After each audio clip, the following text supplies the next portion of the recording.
Bonjour à toutes et à tous et re-bienvenue pour une troisième fois, oui, dans mon automobile personnel, c'est-à-dire une Volkswagen Passat 1991.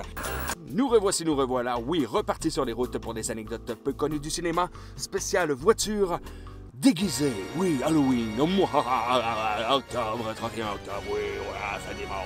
Nous allons parler d'automobiles du cinéma, mais des automobiles aujourd'hui, oui, qui ont décidé de se déguiser. Elles se sont déguisées. Transformation extrême. Transformation extrême! Alors oui, Ecto 1 et la DeLorean vont être absentes. Oh oui, nous revoilà repartis sur les routes pour les anecdotes peu connues du cinéma spécial voiture. Et cette fois-ci, oui, spécial Halloween. La Wet Nelly ou la Lotus Esprit S1 de 1975 de James Bond. The Spy Who Loved Me, réalisé par Lewis Carroll, sorti en 1977, a marqué à vie l'univers des James Bond, ne serait-ce entre autres qu'à cause de la Wet Nelly. Et vous savez, il y a des histoires de voitures qui sont passionnantes, et bien celle-ci en est une. La Lotus Esprit 1 est une voiture de sport construite par Lotus au Royaume-Uni entre 1976 et 1978. La S1 a été lancée en octobre 1975 au Salon de l'Auto de Paris et est rentrée en production en juin 1976. La série Lotus continuera, elle, jusqu'en 2004, ce qui en fait l'une des voitures de sport les plus longtemps fabriquées en construction de série. En passant pour la petite histoire, tous les cascadeurs qui étaient présents sur le plateau de The Spy Who Loved Me étaient incapables de faire déraper la voiture comme le réalisateur le voulait. Eh bien, qui s'en est occupé? Le représentant de Lotus. Oui, et c'est lui qui a fait tous les dérapages. C'est un représentant qui a été cascadeur sur The Spy Who Loved Me. La Lotus, donc, qui est certainement la bande car la plus équipée, avec un pulvérisateur de ciment en arrière, des missiles solaires, le mode submersible, les torpilles, les mines, ainsi que, oui, le nuage noir. Mais pas juste ça, non. Pour commencer, il y a eu 8 Lotus qui ont été utilisés pour le film, mais seulement l'une d'entre elles pouvait se mouvoir dans l'eau. La Wet Nelly a été fabriquée par Perry Oceanographic Inc. de Riviera Beach, Floride, États-Unis. Et là, attendez-vous pas à la crème de la crème. Oh que non! Oh! Non! Car ceux qui étaient dans la Wet Nelly avaient des combinaisons de plongée sous-marine. Oui. Oui, ce n'était que de la poudre aux yeux. Donc, en plus de ne pas être réellement submersible, donc étanche, l'intérieur ne ressemblait en rien à une voiture.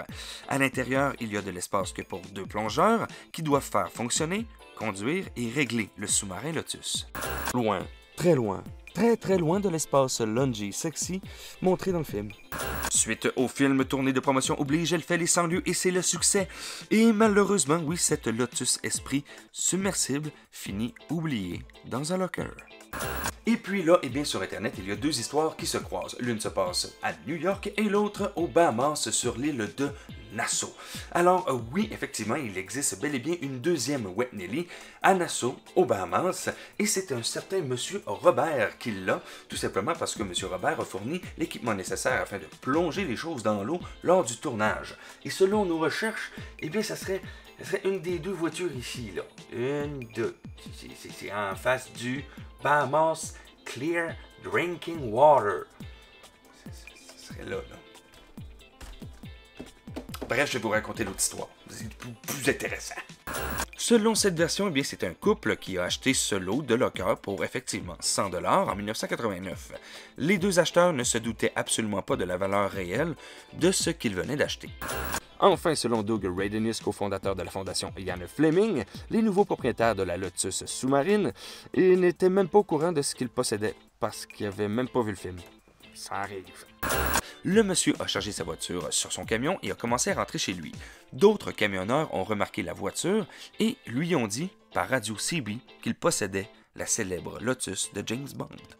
Toujours selon cette histoire, une fois rendu chez lui, le propriétaire est allé louer le film et a constaté de visu ce qu'il possédait.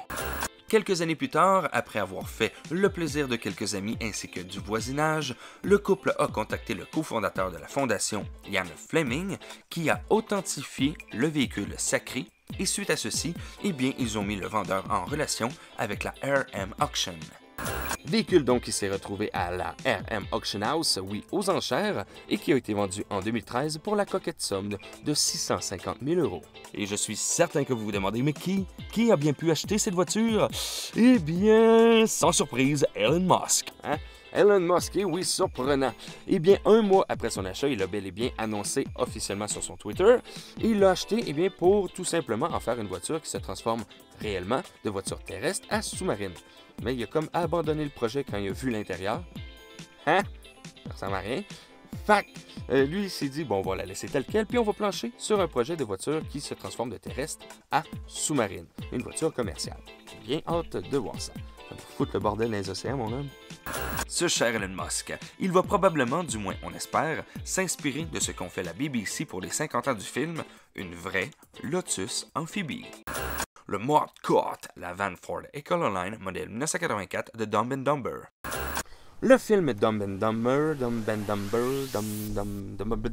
bref, ce film réalisé par Peter Farrelly en 1994 a laissé clairement sa marque dans le monde des comédies des années 90. Surtout avec le Mod Cut.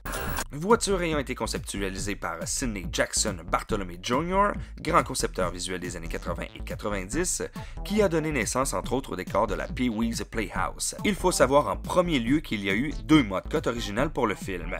Sachez qu'étant donné que le style Econoline de Ford a duré durant 16 ans, de 75 à 91, et que l'une des 2 fourgonnettes originales qui a été choisie pour faire le film est un modèle de 84, eh bien ceci lui donne quand même l'âge vénérable maintenant de 35 ans. Oui. Pour la seconde, ce fut un modèle J-Series de Chevrolet et toutes les 2 ont été recouvertes de 1700 pieds carrés de tapis shaggy de 3 pouces d'épais. 3 pouces d'épais. 3 pouces d'épais. Pour les plus gros fans de cette série, bien sachez que c'est l'un des véhicules de cinéma les plus faciles à reproduire à la maison et il fait partie aussi des préférés des fans. Et c'est pourquoi il en existe une multitude de répliques à travers le monde.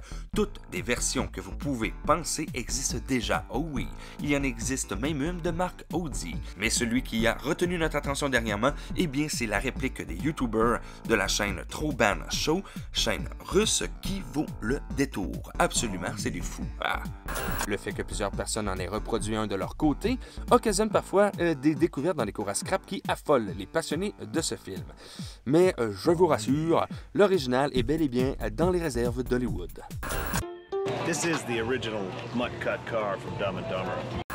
C'est ainsi donc que commence une palpitante aventure avec ce film, inspirant, oui, qui donnera par la suite un dessin animé, puis le fameux préquel de 2003 et une suite qui est sortie en novembre 2014, suite dans laquelle nous pouvons apercevoir à nouveau le Mod Cut. Mention spéciale aux voitures de Death Race 2000 version 1975. Dead Race 2000 ou La course à la mort de l'an 2000 ou également intitulé La course de la mort ou Les seigneurs de la route est un film américain réalisé par Paul Bartel, sorti en 1975, inspiré de la nouvelle de Racer, le pilote d'Ib Melchior, publié en 1956. Non, je lisais pas mon texte. Film dystopique montrant une société complètement malade mentale qui met l'emphase sur une télé-réalité de course à mort où 5 pilotes transcontinentales partent de New York pour rejoindre Los Angeles tout en marquant des points en écrasant des piétons. Film joyeux et simplet qui en a inspiré bien d'autres, dont des créateurs de jeux vidéo, dont ceux de Carmageddon et Destruction Derby. Bref, sachez que ce long métrage mettant en vedette David Carradine et Sylvester Stallone a fait sa réputation sur le visuel de ses automobiles. Sérieusement, on dirait des Hot Wheels des années 90. C'est juste épique. Nous y allons donc dans l'allégresse avec les 5 automobiles principales du film. En fait, c'est les seuls. La voiture de mitraillette Joe est sans nom, voiture de kit Manga Mirage montée sur une Volkswagen 1974 peinte en noir, un couteau de chasse géant gît comme une lance au centre du capot, et il y a, oui, des phares mitrailleuses déjà sorties et prêtes au tir. Tel un petit Rambo, oh oui! La boss bombe de Matilda, jouée par Roberta Collins, était une Volkswagen Karmann Ghia en forme de bombe V, personnalisée en tenue de camouflage militaire gris et noir, avec une arme en pointe de crayon géante et brillante sortant de sa grille, avec la clé Maglon visible bien entendu. Cliché, point Godwin. Le lion romain a été construit sur un châssis de Fiat 850 Spider construite sur mesure, en or cuivré, des yeux de chat parfaitement jaunes et une longue rangée de crocs félins pointant vers l'extérieur de sa grille. Conduite par Martin Groove dans le rôle de Nero. Personnellement, c'est l'automobile du film qui nous laisse complètement indifférents, et d'après moi, on n'est pas le seul parce qu'on voit pas grand-chose de ce char-là dans le film. Calamity Jane, interprétée par Mary Woronov, conduit, oui, la Bull Car, qui elle était aussi un kit Manta Mirage monté sur une Volkswagen 1976. 6 cylindres, 4 vitesses, 2 immenses cornes à l'avant, propulsé par un moteur Chevrolet Corvair. Oh! Mention spéciale à l'anneau dans le nez, ouais. Et pour finir, la Monster voiture Alligator de Frankenstein, interprétée par David Carradine, inspirée du thème Alligator, avec un corps de Corvette modifié, propulsé par un Corvair à 6 cylindres à plat. Oh oui! Et c'est clairement le char qui vole la vedette du film, et bon, c'est normal parce que c'est comme le héros. Malgré ses airs d'une course des fous du volant, étendu, triomphant de tous les obstacles, voici les fous du volant dans leur éternelle poursuite. eh bien, ce film de série B est nécessaire pour bien comprendre l'essor des films de course qui suivront jusqu'à nos jours. D'où le reboot. Ou le remake. En tout cas, ça, là. À l'instar de Rollerball qui sorta sur grand écran 3 mois plus tard, Dead Race 2000 est une critique acerbe de toutes les dérives de la société américaine telles que pouvaient les imaginer les réalisateurs de 1975. Souvent considéré comme un des plus brillants films de série B assez visionnaire pour voir le chaos possible avec ce futur, ce film imagine l'engouement extrême des gens pour la télé-réalité, même parfois poussé à la barbarie. Bref, un engouement général pour l'ère du pain et des jeux modernes. Et oui, malheureusement, c'est déjà tout pour aujourd'hui. J'espère que vous avez apprécié cet opus, oui, des anecdotes peu connues du cinéma spécial voiture, et j'espère que vous en avez profité, parce que malheureusement, c'est la dernière, oui. Toute bonne chose a une fin, car le salon est presque terminé. Donc, la prochaine fois que nous allons nous voir, ça sera possiblement, oui, dans un salon, fini. J'ai très hâte de vous montrer ça. On a travaillé très fort. Voiture. Nous en profitons aussi pour vous inviter à nous suivre sur Facebook et oui, à laisser un petit commentaire sous cette vidéo. C'est toujours un plaisir de vous lire. Bref, si vous avez apprécié cette vidéo, eh bien, vous pouvez toujours l'indiquer grâce au fameux pouce bleu. Vous pouvez aussi vous abonner à la chaîne, oui, tout en clochetant votre geste. Et pour ma part, eh bien, je vous dis attention à vous, joyeux Halloween, et on se revoit à très bientôt. Au revoir.